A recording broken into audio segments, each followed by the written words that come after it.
Hi, everybody, and welcome to Ivy English. I'm Karen. And I'm Chris Gorski. Today is November 12th, and we're on page 34 of your magazines. And today we have the first part of a two-part article on an author who I really, really like. Well, we have Charlotte Bronte today, and we're talking about her famous novel, Jane Eyre. Today is more about her life and times, and tomorrow we'll talk more about her life. But it seems we have a little bit of a theme together, Karen. And we've done Charlotte's Web with E.B. White and The Little Prince, and we are now doing Jane Eyre. Right. And did we do another one? Probably, but we don't have to worry about it now. 3 is good enough for a list. Well, we have the classics. I suppose that's what we're doing today and perhaps in the future. Right, and I'm going to enjoy talking about this one, I think, because this is one of the few English novels that I have read twice. Now, there are so many books in the world, and I would like to read a lot of them, but with so many books to read, I usually think I can't afford to read the same book twice. With Jane Eyre, you may also come across her sister's book, Wuthering Heights. If you go to university or if you're studying English literature, you're going to see either Charlotte Bronte or her sister Emily Bronte at one point or another. But when you read that one, it's going to be much darker than this one. This one's already pretty dark. I mean, they had a lot of darkness in their family, the whole Bronte family. But Jane Eyre is a little tamer. If you get into Emily, you're going to see the dark side of humanity. Which is interesting because this is another time, just like E.B. White and just like with The Little Prince, Antoine de Saint-Exupéry, we're dealing with people that are using their life to create their stories. And the Bronte family had an extremely tragic life. Yes, that's right. Their father was kind of crazy, actually. Yeah. I think their mother had died early. Yes. And he was bringing up his kids on his own. And he had a shotgun with him all the time. He was originally a minister. Right. And for no reason at all, he would sometimes pull out his gun and shoot it. Pretty weird. I mean, for the 19th century, just before we began, we talked about we were talking about the 19th century when Charlotte Bronte lived, and I've said that in terms of strange periods, this tops for me. Although I think Karen, you said you tend to find things are weirder in the century that I grew up in America. I mean, weird. So I wouldn't think it's any weirder than now myself. Sure. Yeah, okay, so he would shoot this gun off every once in a while, and the kids grew up actually very deprived. They had oatmeal almost every day for most of their meals. Oatmeal, they call it porridge, but it was oatmeal. Now that gets really monotonous really fast. Okay, so let's start with our article today. Our title is Jane Eyre, A Tale of Trial and Triumph. So let's make sure we understand our title first.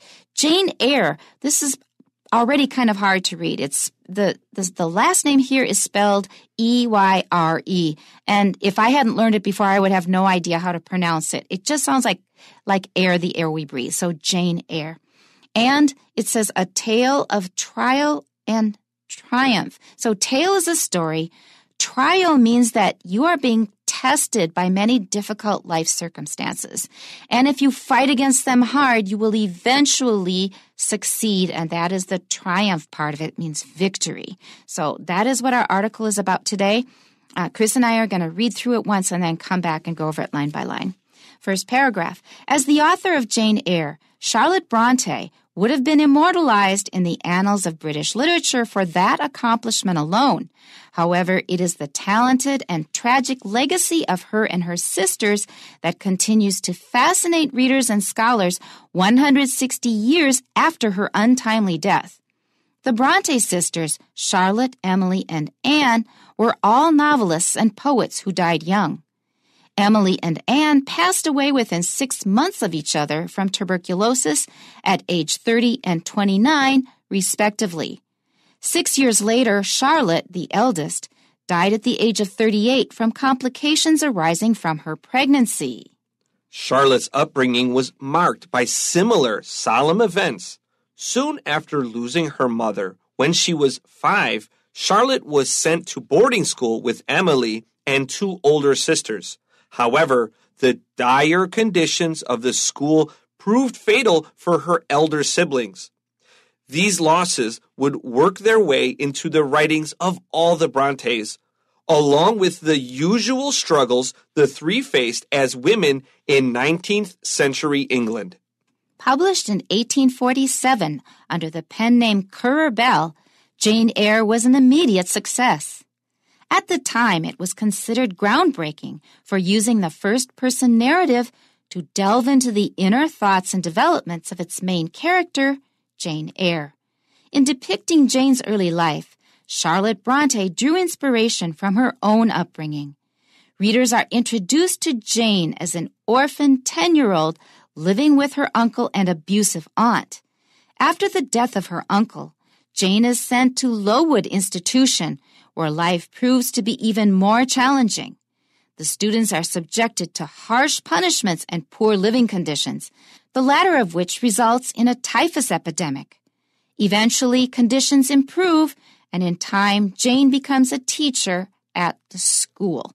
Now, we're left hanging because it's the middle of the article. We won't hear the rest of it till tomorrow. So for now, we're just going to go back to the beginning and cover this half of it. Our first paragraph, as the author of Jane Eyre, Charlotte Bronte would have been immortalized in the annals of British literature for that accomplishment alone.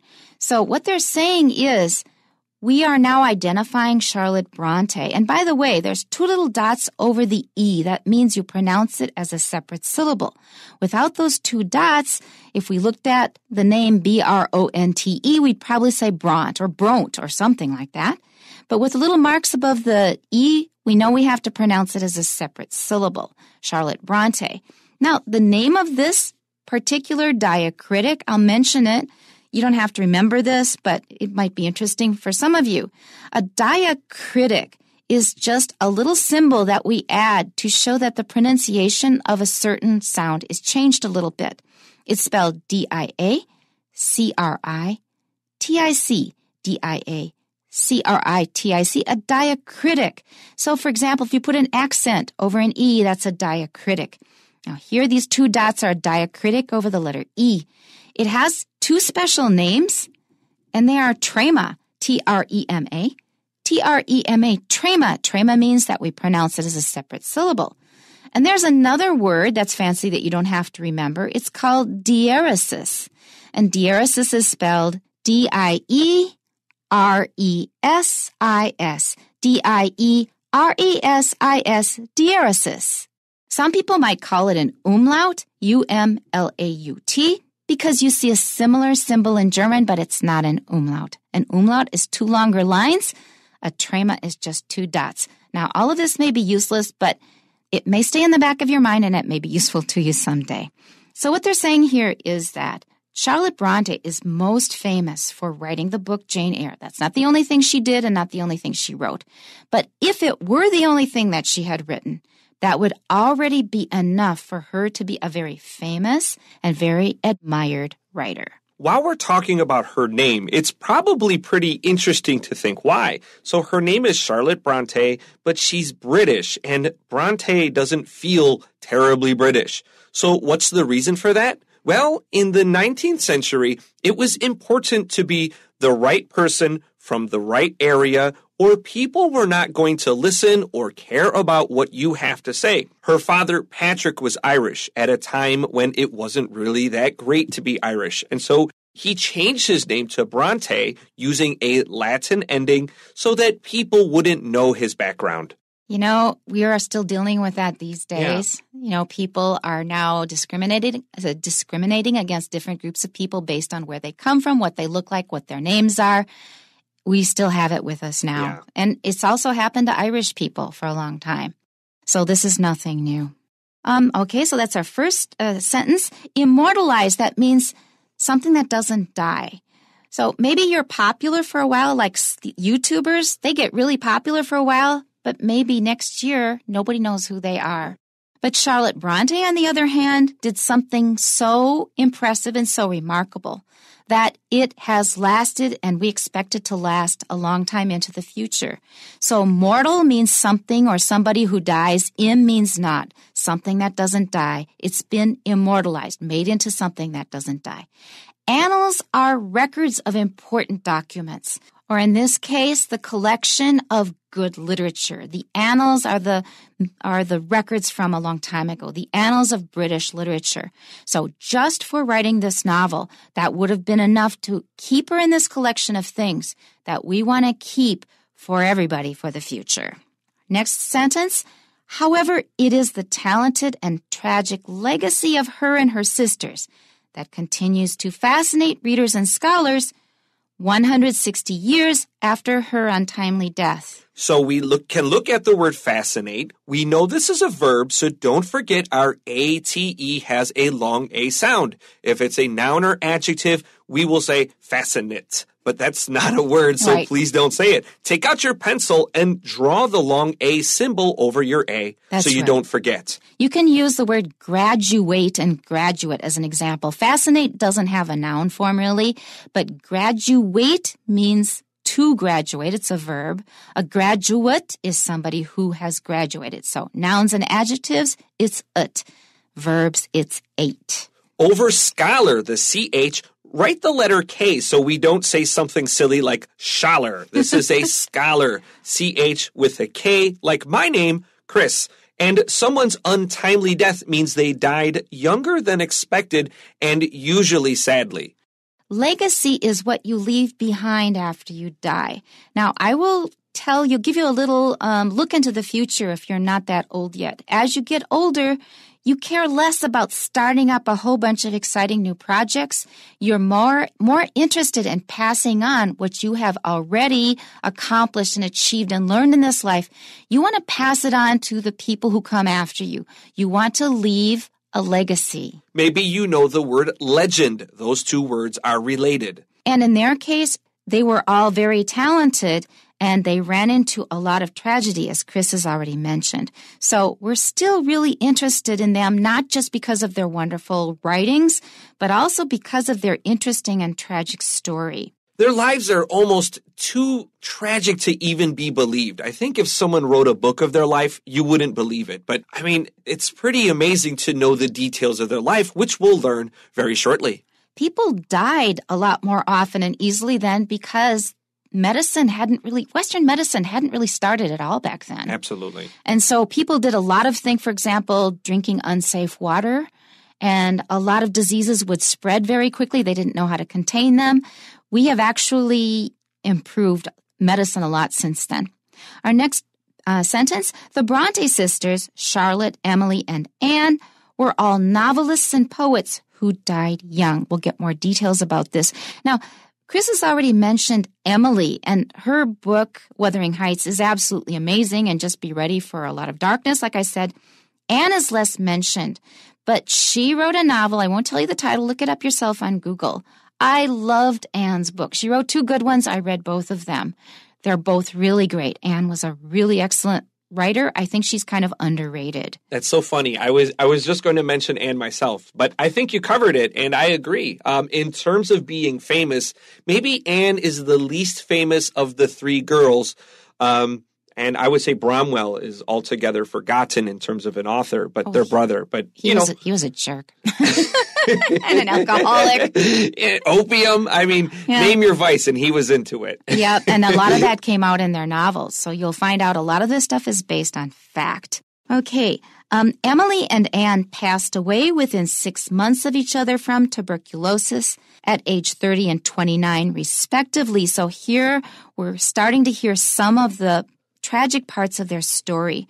Tuberculosis is no longer a common disease in developed countries because we now actually do a test for tuberculosis and we give people an inoculation against tuberculosis, so you should not have to suffer it. It used to be a very, very common disease all over the world, in many parts of the world. You know, I have a friend about my age who picked up tuberculosis in Taiwan when he was here. That's shocking. Yeah. He actually got tuberculosis while he was here. He was in treatment for many years using very powerful antibiotics. It takes a long time to recover from tuberculosis. Charlotte Bronte had 5 siblings, and 4 of them died from tuberculosis. She had 2 older sisters that died of it. Very early, Bromwell, kind of got complications from tuberculosis because of his alcohol, because of his opium. And at his funeral, Emily got sick, who wrote Wuthering Heights. She died just 3 months later, and then Anne died within 6 months after this. This was in 1848, 1 year after she wrote her incredibly successful Jane Eyre. Charlotte Bronte should have been celebrating the best time of her life, and instead, almost her whole family died. And then she did eventually. Okay, so respectively means A corresponds to 1 and B corresponds to 2. So here they say Emily and Anne. When it says respectively, and they give the ages as 30 and 29, it means Emily died at age 30 and Anne died at age 29. Respectively means for each one match up the right age. Next sentence, 6 years later, Charlotte, the eldest, died at the age of 38 from complications arising from her pregnancy. And that's another thing that we often forget. In fact, women still do die due to complications from pregnancy or childbirth. But it is a lot less common because we have now solved a lot of the most common problems, especially something called breech birth, when the baby's feet are pointing down, and it's very hard to give birth without help if the baby's feet are coming first. A lot of women died because the baby couldn't come out. Yeah, Charlotte Bronte died probably due to dehydration. She had a lot of problems with throwing up, and the water was unsafe at the time. She couldn't necessarily drink a lot of alcohol because the water was unclean.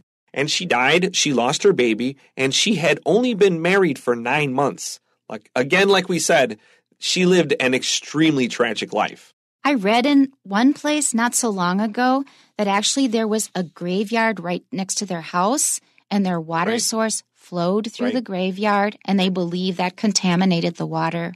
Pretty shocking. We really should know better. We should have known better then, but a lot of things we didn't. Okay, complications. That means that it wasn't that A directly caused B. It wasn't the pregnancy itself that caused the problems, but it's because you're weaker when you're pregnant and it's easier for things to go wrong. So a lot of things went wrong that were related to the pregnancy, while it wasn't the pregnancy itself. It was complications arising from pregnancy that were associated with the pregnancy. Charlotte's upbringing was marked by similar solemn events. So we can look at our word upbringing here, and your upbringing is your time as a child and how people took care of you. Right, and obviously there was a lot of neglect and even abuse in their upbringing. We'll find out later. Next sentence. Soon after losing her mother, when she was 5, Charlotte was sent to boarding school with Emily and 2 older sisters. Okay, first of all, let's go back to a word we didn't talk about. In the previous sentence, solemn means very, very serious. So solemn events means things that you're not going to laugh about because they were very serious, and usually it doesn't have to be negative, but here it sounds pretty negative. So to be marked by something, that means that that's what makes this time special, is there were times when really unfortunate things happened. And so in the next sentence, so Charlotte was only 5 years old and her mother died. So that's already reason for a lot of trauma. Trauma. Trauma. Trauma means a very serious thing that goes wrong and injures you, wounds you when you are very young. And that's what happened here. Boarding school is a school where you go live at the school and they provide food. So boarding is really a place where you live and they will feed you. And she went there together with her sister Emily and also her 2 older sisters. However, the dire conditions of the school proved fatal for her elder siblings. So the conditions at the school were not very comfortable. Now, I think that if you grew up in Taiwan in, say, the last 20 or 30 years, you probably have had a very comfortable life. In general, Taiwan is and people I talk to about this, they all agree. Taiwan is a very, very comfortable place to live. It may be hard for you to imagine how dire things can be. And dire means seriously bad. Very, very serious. Right. So we can get some hints in the text that follows. So fatal means something that causes you to die. Things were so bad at the school that the 2 elder sisters died because of neglect at the school. A sibling is a brother or a sister. I think this is a very useful word that a lot of Taiwanese learn too late in their education. They always want to say brother or sister, but your sibling adds them all together. Brother or sister, we don't care. What a useful word. Right, and it's not marked for gender. It includes both males and females. Our next sentence. These losses would work their way into the writings of all the Brontes, along with the usual struggles the three faced as women in 19th century England. That's another thing we probably take for granted. We still don't have full equality between men and women probably anywhere in the world. But it was much, much worse back then. It was really hard for a woman to have a serious career. So all of these terrible things that the Bronte siblings went through, they appeared in what they wrote in their novels and their poems. Together, not just the tragedies and things, but the usual things that anybody faces as a woman with ambition in England in the 19th century. Charlotte Bronte wrote a letter to the most famous poet in England when she was just 20. And he wrote back to her telling her, you're very talented and you have a gift for writing. And then he told her to stop writing. Right. It's not a woman's job to write. This should not be your ambition. And Charlotte Bronte, we don't know how she actually felt, but we do know what she said back to him. And she told him that, thank you for your kind wishes, and I'll never try to be ambitious again. And then she spent the rest of her life ignoring his request. Thank goodness for that. Honestly. Something similar happened with a famous American poet, Emily Dickinson. She was also told, well, these writings are interesting, but they're just too strange. Don't try to publish them. So when you get advice like that, ladies, ignore it. Next paragraph, published in 1847 under the pen name Currer Bell, Jane Eyre was an immediate success. This is a pretty easy sentence. Because they were female, they were not able to use their names because people would know right away they were women and nobody would pay any attention to their writing. So they made up a name that's really unusual, but I guess you'd guess that it's male, Currer Bell. And as soon as the novel Jane Eyre came out, everybody loved it. This must have felt especially good because in 1846, the year before Jane Eyre is published, they pay their own money. The three Bronte sisters pay money to publish their book of poetry, and it comes out and they're very excited, but literally like nobody buys it. 2 copies of their poetry is sold. I assume they bought one of the copies and then someone bought one. So that must have been very difficult for them. So for Jane Eyre to come out just a year later and to be immediately successful must have felt just like Harry Potter. Like Harry Potter, blessings from heaven for Charlotte Bronte. Yeah, so the writer of Harry Potter was also really shocked, I think, at that initial success because she was rejected many times before that happened. At the time, it was considered groundbreaking for using the first-person narrative to delve into the inner thoughts and developments of its main character, Jane Eyre. To delve into is to dig into something, to go into it deeply. And groundbreaking means to come up with something very new that people hadn't done before. First-person narrative is telling the story from the point of view of I did this and I did that. And it talks about what you're thinking, not just what you can see happening on the outside, but what they're thinking in their heart. And one reason it was unusual is because not many women wrote, so what do men know about what women think? In depicting Jane's early life, Charlotte Bronte drew inspiration from her own upbringing. To depict something means to picture or to show something. And she talked a lot about her own childhood when she was describing what happened in her novels, and especially in Jane Eyre. Readers are introduced to Jane as an orphan 10-year-old living with her uncle and abusive aunt. So at the beginning of Jane Eyre, Jane has no parents. They have already died. She's only 10 years old. She's living with, apparently it's her father's brother and his wife. I think that's the way it is, but it's an uncle and aunt in any case. The uncle, I guess, sort of passes, but the aunt was very abusive. She treated Jane very, very badly. After the death of her uncle, Jane is sent to Lowood Institution, where life proves to be even more challenging. When we say proves to be, that means we weren't sure ahead of time how it would go. But over time, we found out, it's really bad. Okay, Lowood Institution, here it's just the name of the boarding school. The students are subjected to harsh punishments and poor living conditions, the latter of which results in a typhus epidemic. So when the students were at the school studying and they were staying at the school, they had dorms there.